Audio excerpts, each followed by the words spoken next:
been more than 7 months since Hurricane Maria hit Puerto Rico, and the recovery process is still far from over. While most of us on the mainland have all but forgotten those who were left without power for months, cut off from access to fresh food or drinking water, a select few have been stepping up to help, among them a group of students from UMass Amherst. Dave Fraser has the story. Brian Chua is a junior at the University of Massachusetts at Amherst, pursuing a double major in chemical engineering and environmental science. He is also the founder and president of the newly formed Sustainability Projects Abroad Club on campus. Recently, a small group of them traveled to Puerto Rico to provide water filtration systems to people in the most remote areas of the island. We talked about it as a student club, and we decided that we should do something about Puerto Rico. And I had connections with Filter of Hope because I had done an internship with them. So I knew that this is a water filtration device that would be simple to distribute to people there.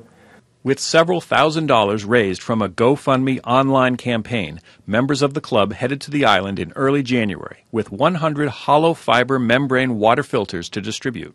Some members of the group were Puerto Rican Americans who had families on the island that had been affected by the hurricane.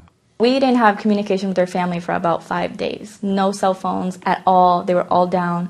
All of our family had no electricity.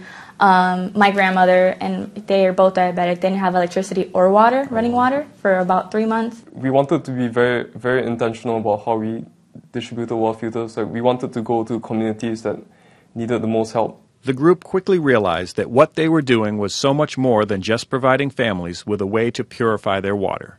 They were also providing emotional support to a region that had felt forgotten.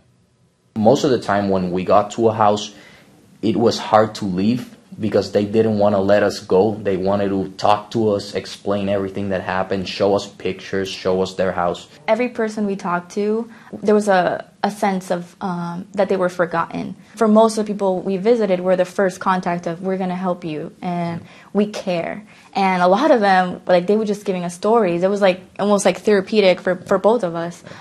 So it was really amazing to see how, it's something we helped that we had no idea we were going to be able to do, to give people hope. According to the group, their mission has only just begun. They are currently looking for long-term partners, sponsors, and volunteers interested in the sustainable community development of Puerto Rico. And they hope to return this summer with a bigger team that can take on long-term projects. They all agree that this first visit was so much more than what it had started out to be, and the impact of their work will stay with them for a long time. One thing that really amazed me was the spirit of the Puerto Rican people. Even in the face of disaster, people came together and communities supported one another. Dave Fraser, WGBH News.